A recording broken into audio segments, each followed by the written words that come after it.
अस्सलाम वालेकुम प्यारे दोस्तों। आज हम इस वीडियो में ऑक्सीडोरिडक्टेजेस जो एंजाइम का ग्रुप है इसके बारे में बात करने जा रहे हैं।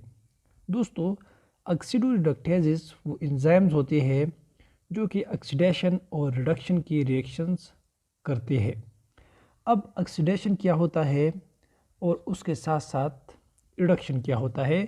तो ऑक्सीडेशन हम कहते हैं कि हम जब ऑक्सीजन ऐड करते हैं या हाइड्रोजन को रिमूव करते हैं या इलेक्ट्रॉन को रिमूव करते हैं तो इसका नाम होता है ऑक्सीडेशन। दूसरी तरफ जो हमारे पास रिडक्शन है तो उसमें इस तरह होता है कि जब हम ऑक्सीजन को रिमूव करते हैं या हाइड्रोजन और इलेक्ट्रॉन को ऐड करते हैं तो इसी प्रोसेस का नाम होता है रिडक्शन। तो ये जो एंजाइम्स होते हैं ऑक्सीडोरिडक्टेजेस ये ऑक्सीडेशन या रिडक्शन करते हैं।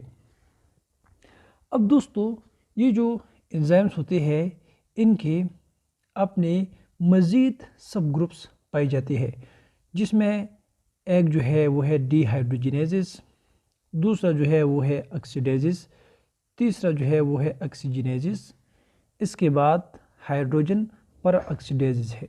तो इन सब को आज हम देख लेंगे और इन सब के बारे में हम जो अपना कॉन्सेप्ट है वो अच्छी तरह बना लेंगे। डिहाइड्रोजिनेजेस वो होते हैं जो कि हाइड्रोजन को रिमूव करते हैं। तो जब हाइड्रोजन को रिमूव करते हैं तो अगर ये हाइड्रोजन को इस हालत में रिमूव करते हैं कि जिस हालत में एरोबिक कंडीशन हो, मतलब ऑक्सीजन जो है वो प्रेजेंट हो, तो उस वक़्त इस किस्म के डिहाइड्रोजिनेजेस को फिर एरोबिक डिहाइड्रोजिनेज कहा जाता है। इसका एग्जांपल अगर हम देख ले तो ग्लूकोज मॉलिक्यूल है। ये जो ग्लूकोज मॉलिक्यूल है इससे जो है ना हाइड्रोजन को रिमूव किया जाता है और जो कंडीशन होता है वो होता है एरोबिक। तो मतलब होता है कि ऑक्सीजन प्रेजेंट होता है तो वो ऑक्सीजन जाके वो दो हाइड्रोजन के साथ मिलता है और उसके नतीजे में वाटर जो है वो फॉर्म हो जाती है। तो जब हम ग्लूकोज से हाइड्रोजन को रिमूव कर देती है तो फिर उससे जो कंपाउंड बनता है उसका नाम होता है ग्लूकोनोलेक्टोन। तो ये जो ग्लूकोनोलेक्टोन होता है इसमें फिर जो हाइड्रोजन ग्लूकोज में पाई जाती थी वो नहीं होती है।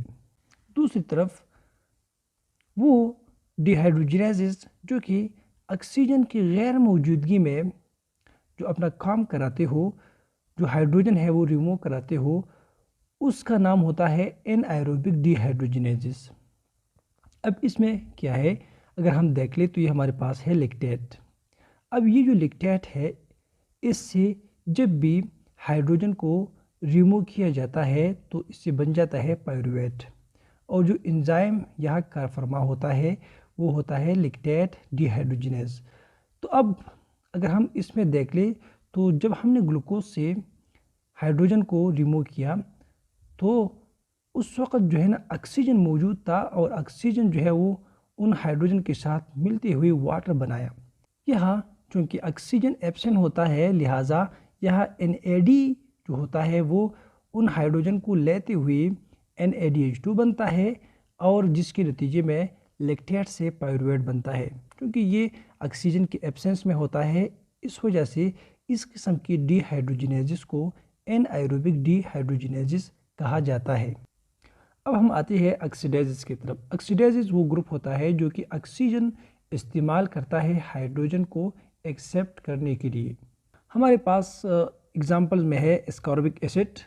जब एस्कॉर्बिक एसिड से हाइड्रोजन निकला जाता है तो ये जो ऑक्सीडेजेस होती है ये ऑक्सीजन प्रोवाइड करते हैं और ये जो ऑक्सीजन होती है वो जाके हाइड्रोजन के साथ मिलते हुए वाटर बनाती है और जो एस्कॉर्बिक एसिड है उससे डिहाइड्रो एस्कॉर्बेट बन जाता है और जो एंजाइम ये काम करता है उसका नाम होता है एस्कॉर्बिक ऑक्सीडेज। अब दोस्तों, हमें ये बात याद रखना चाहिए कि ऑक्सीडेज उस वक़्त ऑक्सीजन प्रोवाइड करता है जब एस्कॉर्बिक एसिड से हाइड्रोजन निकल जाता है।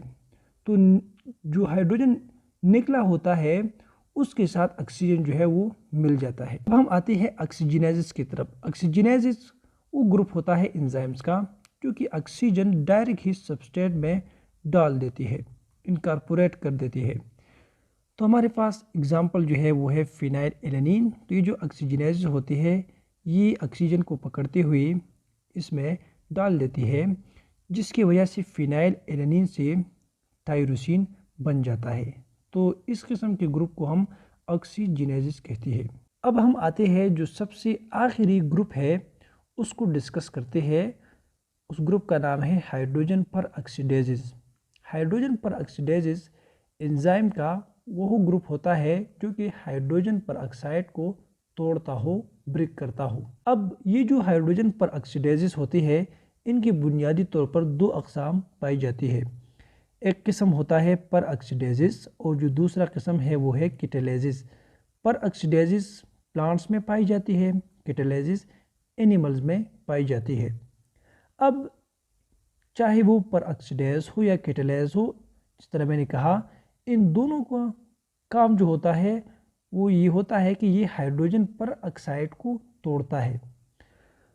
अब अगर हम यहाँ देख लें तो ये हमारे पास है हाइड्रोजन पर ऑक्साइड। इसके साथ अगर कैटालिस ऐड हो जाए तो इससे बन जाता है वाटर और ऑक्सीजन।